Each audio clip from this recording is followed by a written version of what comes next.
ধরি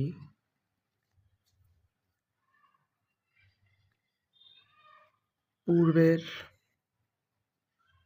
বেতন ১০০ টাকা, তাহলে 10% কমে গেলে বেতন ১০০ বিয়োগ ১০ সমান ৯০ টাকা। আর এখন 10% বেড়ে গেলে বেতন এই ৯০ বিয়োগ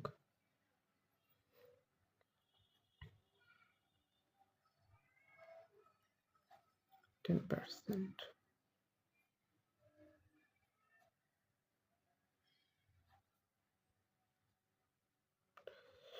যোগ হবে